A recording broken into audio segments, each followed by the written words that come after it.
¿Cuántas veces en la vida no se ha usted decepcionado? ¿Alguna vez se ha decepcionado?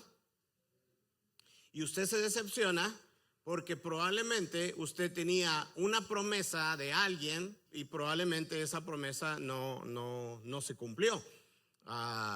¿Cuántos de nosotros queremos hacer feliz a alguien? Si conoces a alguien casado, pregúntale. No es cierto.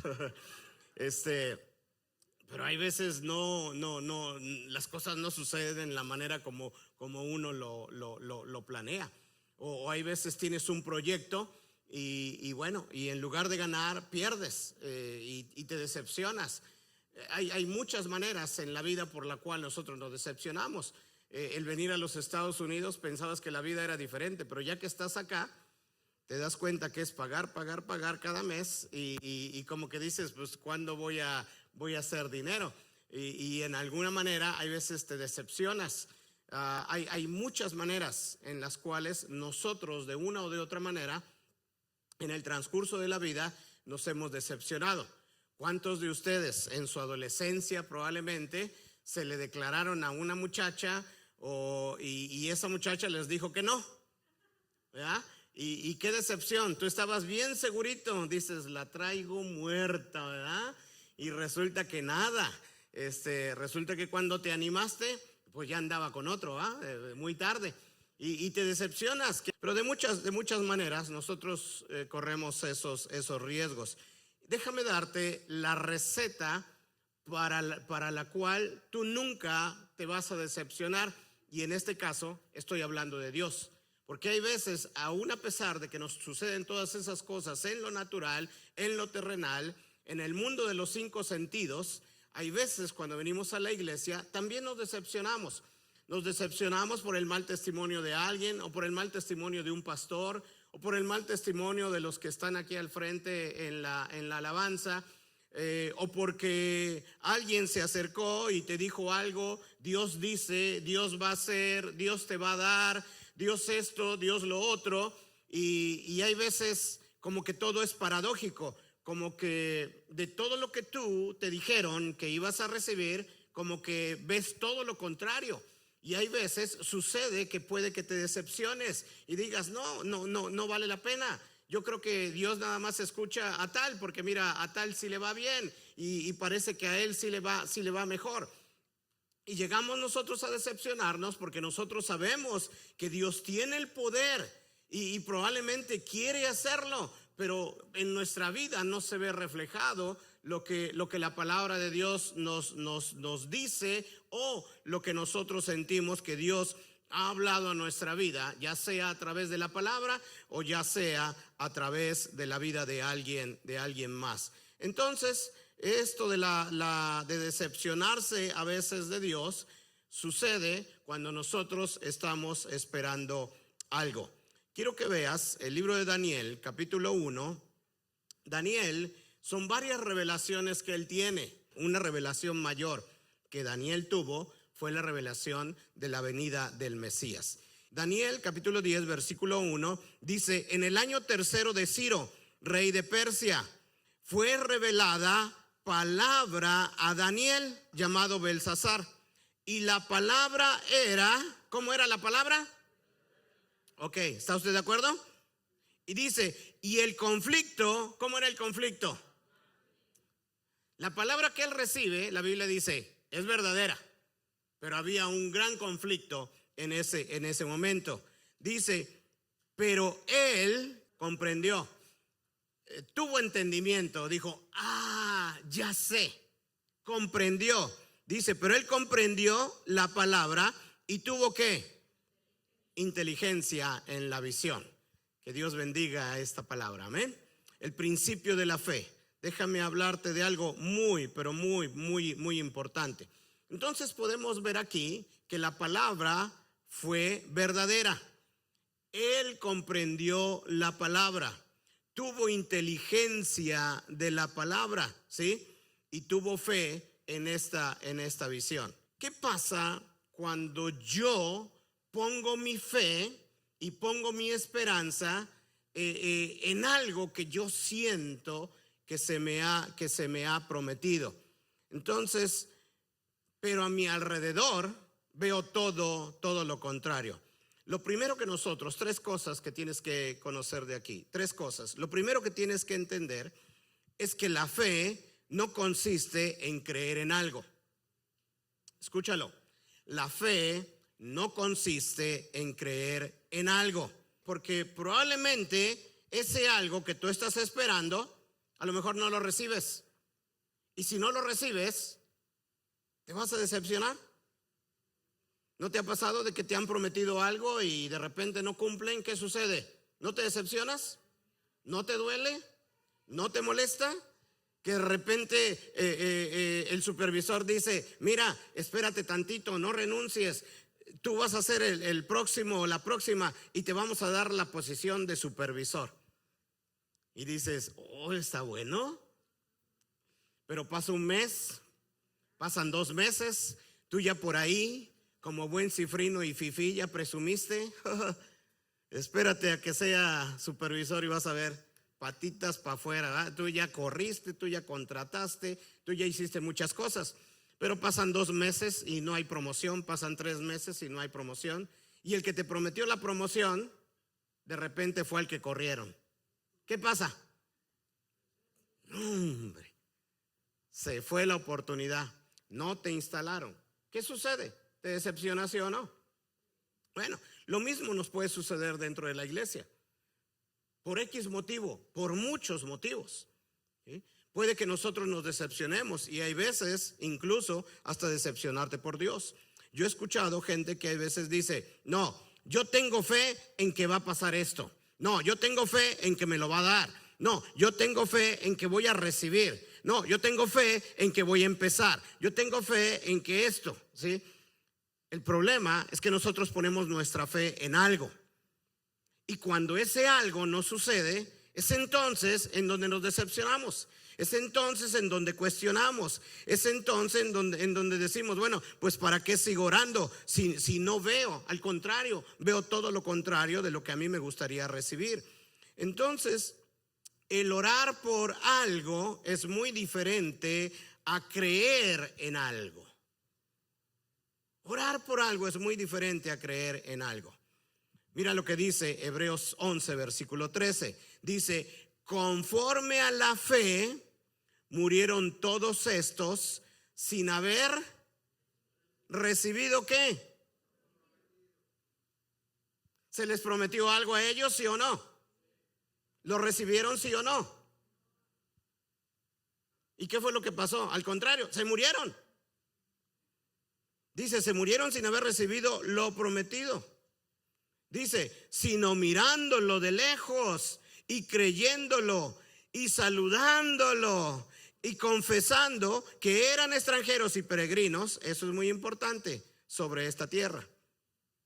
Imagínate, algo se les prometió y nomás lo vieron de lejos. Ay, ya se fue, ya no llegó. Y la muerte los alcanzó antes de recibir esto. ¿Y qué más digo? Porque el tiempo me faltaría contando de Gedeón, de Barak, de Samsón, de Jefté, de David, así como de Samuel y de los profetas, que por fe conquistaron reinos, hicieron justicia, alcanzaron promesas, taparon bocas de leones. Fíjese que ese de tapar bocas de leones es la única referencia en el Nuevo Testamento que habla con respecto a Daniel. Síguele. Apagaron fuegos impetuosos, evitaron filo de espada, sacaron fuerzas de debilidad, se hicieron fuertes en batallas, pusieron en fuga ejércitos extranjeros. Fíjese lo que pasó con todos ellos. Apagaron fuegos impetuosos, evitaron filo de espada, hicieron correr al enemigo. Oiga, eso está bueno, ¿verdad? Como que taparon boca de leones. Todo eso está como que maravilloso. Síguele. Mas otros fueron atormentados, no aceptando el rescate, a fin de obtener mejor resurrección. Otros experimentaron vituperios y azotes, y a más de esto, prisiones y cárceles. Fueron apedreados, aserrados, puestos a prueba, muertos a filo de espada. Anduvieron de acá para allá cubiertos de pieles de ovejas y de cabras, pobres, angustiados, maltratados, de los cuales el mundo no era digno, errando por los desiertos, por los montes, por las cuevas y por las cavernas de la tierra. Y todos estos, aunque alcanzaron buen testimonio mediante la fe, no recibieron lo prometido. Hasta ahí. Fíjese qué interesante, aquí nos habla, del versículo 35 en adelante nos habla de otro grupo completamente diferente. Unos evitaron filo de espada, pero otros murieron a filo de espada, aserrados. Unos taparon boca de leones, pero los otros tuvieron que huir. A otros se los comieron los leones. Unos pasaron prisiones, cárceles, fueron apedreados, aserrados, fueron puestos a prueba, murieron a filo de espada, anduvieron de aquí para allá, cubiertos de pieles de ovejas, y esta parte se me pasó, cubiertos con pieles de ovejas y de cabras, y pobres. ¿Cómo? ¿De qué grupo les gustaría estar? Del versículo 32 al 35 está bueno, pero del 36 en adelante, ¿cómo? ¿Se da usted cuenta? Yo hoy en día, yo todo lo que escucho, oh, aleluya, oh, Dios te va a dar el negocio, oh, tú vas a ser prosperado, tú esto, tú lo otro, pero yo no escucho el otro lado. Hay pura palabra de prosperidad y de bendición y de negocios y millonario y el Tesla y el carro y la mansión y el dinero y el negocio. ¿Y qué decimos? Oh, se siente y paz. Aquí está Dios. Ahora, ¿Dios puede hacer eso? Sí. ¿Lo he visto? Sí, claro. Pero también existe el otro lado de la moneda. Pero de ese no nos predican, porque no hay ofrenda. Entonces tú estás esperando el Tesla, tú estás esperando el negocio, tú estás esperando la princesa, ¿verdad? 90, 60, 90. Estás esperando el príncipe azul de casi 2 metros fornido, ¿verdad? Ahora, la pregunta para usted: ¿la gente que evitó filo de espada tenía fe? ¿Sí o no? ¿La gente que murió a filo de espada tenía fe? ¿Sí o no? El problema es que hay veces nosotros, en lugar de poner nuestra fe en el lugar correcto, ponemos nuestra fe en lo que nosotros queremos recibir, en lo que nosotros estamos esperanzados y de lo que nos han dicho que podemos nosotros recibir. Entonces es importante que nosotros podamos ver que no debemos nosotros de poner nuestra fe en algo, porque tarde o temprano vas a ser decepcionado. Entonces debemos de aprender a poner nuestra fe en el lugar, pero en el lugar correcto, sabiendo de que Dios es fiel, sabiendo de que si Dios habla, Dios cumple. Si Dios dice, eso se va a cumplir. La diferencia es que para Dios, aún las cosas difíciles que nos puedan pasar, nos van a ayudar todas para bien. El tener fe en Dios no quiere decir que no vas a tener dificultades. El creer en Dios, el tener fe en Dios, no es ausencia de dificultades. La fe es la certeza de que Dios va a estar contigo a través de esas dificultades. Entonces, fe no es creer en algo. Número 2, la fe es creer en alguien. Ni mismo Jesús describió la fe. Lo hizo el autor de los Hebreos. Si usted va a su Biblia, usted se va a dar cuenta que el libro de Hebreos, aunque se lo acreditan al apóstol Pablo, es un autor desconocido. No se sabe quién escribió el libro de Hebreos.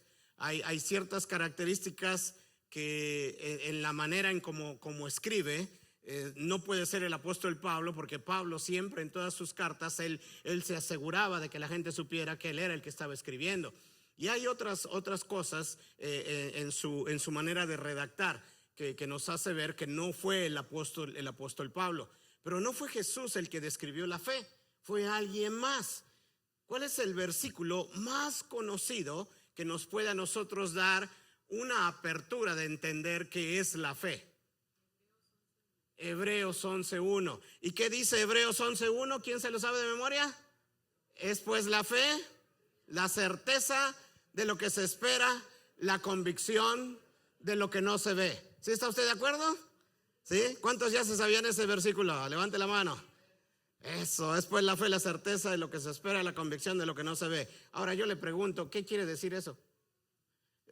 Bueno, pues la fe es la certeza, pastor, de lo que no se ve. Sí, eso dice el versículo. Bueno, pero es que hay que tener convicción de lo que esperamos. Eso también lo dice el versículo, pero ¿qué quiere decir eso? Ahorita esto es lo que yo quiero que tú veas. La fe no es creer en algo, la fe es creer en alguien. Entonces, ahorita vamos a ver qué es lo que realmente quiere decir Hebreos 11:1. ¿Qué tal si la fe no es algo, sino que es alguien, y es lo que nosotros queremos probar? Si tú pones tu fe en algo, tarde o temprano te vas a decepcionar, porque no todo lo que pidas ni todo lo que se te promete lo vas a recibir, y si no lo recibes te decepcionas. Y es por eso que es importante entender que nuestra fe no tiene que ser puesta en lo que estoy esperando recibir. Mi fe tiene que estar puesta en aquel quien dijo lo que voy a recibir. No es la fe en la promesa, sino en el Dios de la promesa. Es ahí donde tiene que estar mi fe. En la Reina Valera 1909, ese mismo versículo, mire lo que dice. Es pues la fe, ¿la qué? La sustancia, escuche bien, la substancia. Esto es muy importante que nosotros veamos. La sustancia de las cosas que se esperan, la demostración de las cosas que no se ven. La palabra sustancia, ¿sí?, nosotros la encontramos 5 veces en el Nuevo Testamento. Y siempre, o en 4 de las 5, generalmente se está refiriendo a alguien y no a algo. ¿Ok? Mire, déjeme probárselo. Hebreos capítulo 1 y el versículo 3. El cual, siendo el resplandor de su gloria y la imagen misma de su sustancia, y quien sustenta todas las cosas con la palabra de su poder, habiendo efectuado la purificación de nuestros pecados por medio de sí mismo, se sentó a la diestra de la majestad en las alturas. ¿Ok? ¿De quién está hablando? De Jesús. De Jesús. Y mire lo que dice: el cual, siendo el resplandor de la gloria, de su gloria, y la imagen misma de su sustancia, y habla de Jesús. Entonces, sustancia es Jesús.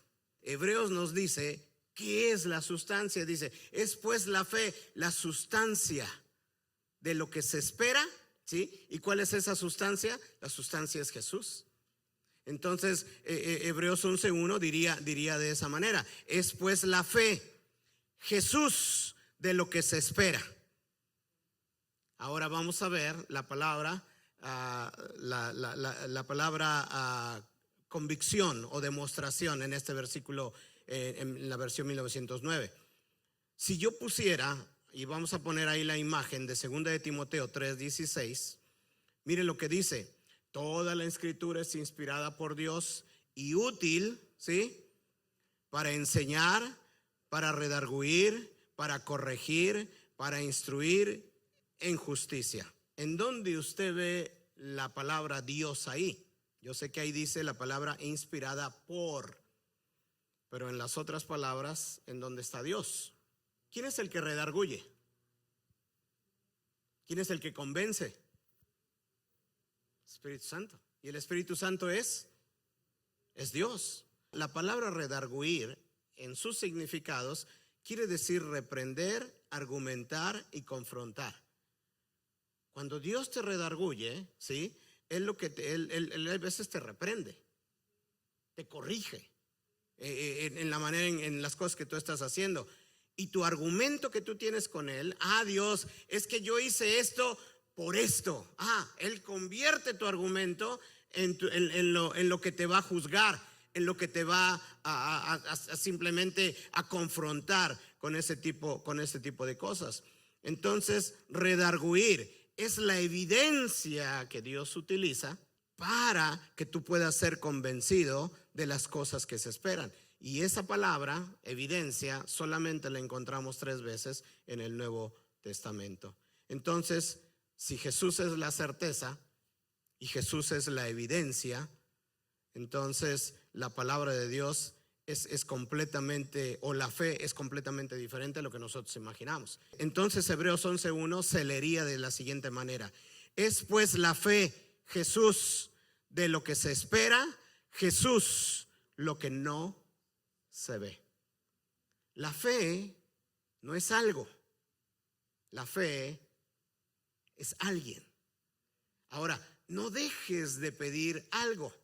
No dejes de pedir para que Dios te proteja, para que Dios te cuide, para que Dios te sustente, para que Dios te provea, para que Dios te sane, para que Dios te abra camino, para que tú puedas ser bendecido, para un aumento de salario, para que Dios componga la situación a tu alrededor. No dejes de pedir por nada de eso, pero no pongas tu fe en eso.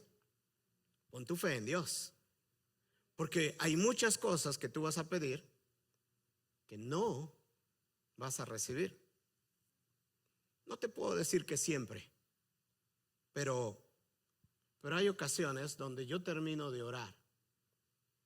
A veces uno añora algunas cosas y a veces tienes que decirle a Dios: Dios, de todo eso que te acabo de decir, no le hagas caso a mi carne. Ignora eso, porque a lo mejor no es tu voluntad y yo te estoy pidiendo algo que no es tu voluntad y probablemente pueda usurpar un lugar que no me corresponde. Entonces digo: Dios, olvida eso, ¿sí? Olvida lo que te estoy pidiendo, porque a lo mejor en lugar de pedir de acuerdo a su voluntad,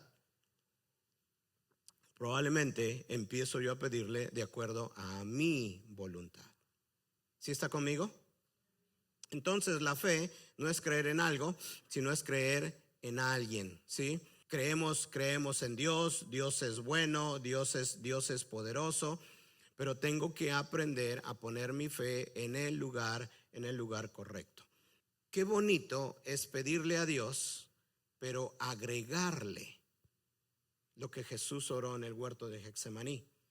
Jesús en el huerto de Getsemaní le dijo: Señor, si es posible que pase de mí esta copa, ¿qué dijo? Que pase, pero no se haga mi voluntad, sino la tuya. Entonces no dejes de pedir, pero agrégale esa porción. Señor, mira, a mí me gustaría casarme, Señor. Mira, Señor, a mí me gustaría arreglar mi situación migratoria. Señor, a mí me gustaría empezar un negocio. Señor, a mí me gustaría un aumento de salario. Señor, a mí me gustaría este tipo de trabajo. Señor, a mí me gustaría esto. A mí me gustaría esto, lo otro. No lo dejes de pedir. Nada más al final dile: pero Señor, que no se haga mi voluntad, sino que sea tu voluntad. Esto me avienta al punto número 3, que todavía no voy ahí. Quiero que veas una imagen. Estas personas son 21 mártires de la fe cristiana.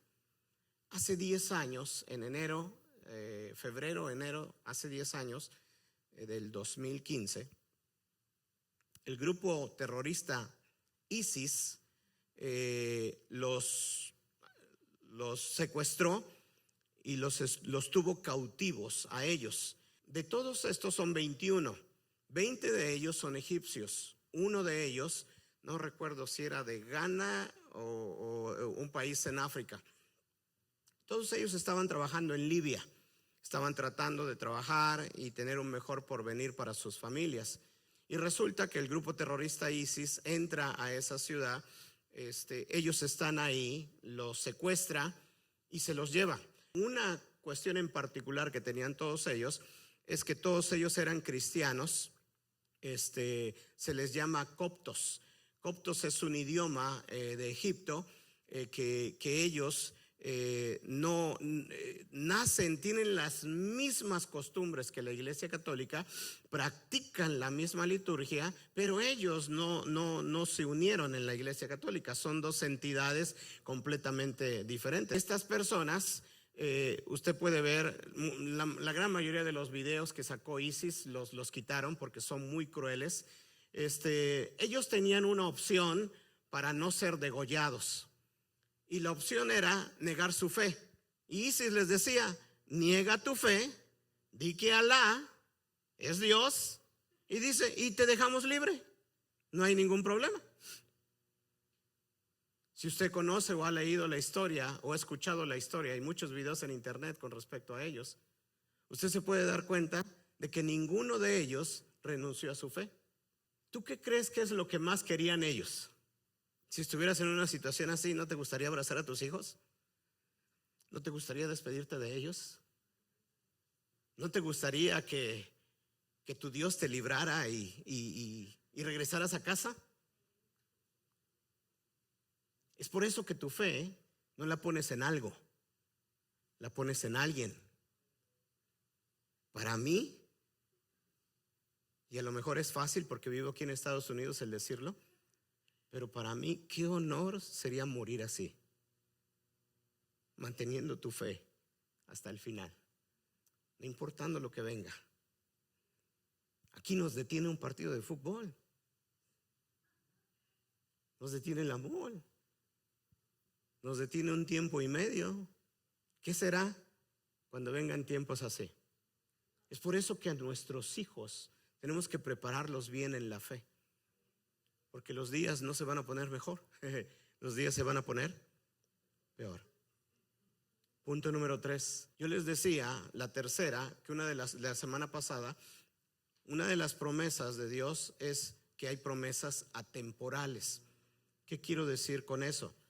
Que hay promesas que no se cumplen en tu tiempo. Entonces, la palabra que recibió Daniel, ¿fue verdadera, sí o no? ¿Entendió la palabra? ¿Tuvo revelación de la palabra? ¿Recibió lo que se le prometió a Daniel? El Mesías, él no lo conoció. Vino varios siglos después, 400 años después, vino el Mesías. Pero el Mesías nació, creció, murió en una cruz, fue sepultado, resucitó al tercer día. Nada más que a Daniel no le tocó verlo, pero a Daniel le tocó escuchar esa promesa de Dios acerca del Mesías. Entonces sí recibió, nada más que no lo recibió en su tiempo. Yo quiero que tú veas la mejor oración que yo puedo encontrar en la Biblia. Hay muchas, pero esta en particular me encanta. Quiero leerte el capítulo 3, versículos 16 y 18. Sadrach, Mesach y Abednego respondieron al rey Nabucodonosor diciendo: no es necesario que te respondamos sobre este asunto. He aquí nuestro Dios a quien servimos puede librarnos del horno de fuego ardiendo, y tu mano, oh rey, nos librará. De tu mano nos librará. Y si no, sepas, oh rey, que no serviremos a tus dioses, ni tampoco adoraremos la estatua que has levantado. Estos jóvenes, se hace un edicto, Nabucodonosor levanta una estatua y cada vez que se escuchaba el sonido de la trompeta, ellos tenían que arrodillarse hacia donde estaba la estatua. Resulta que estos jóvenes no se arrodillaron. De repente, ya ves, nunca falta un chismoso. Aquellos no se arrodillaron y Sadrach, Mesach y Abednego, hay que traerlos acá. Ellos eran los favoritos del rey, eran muy queridos por el rey.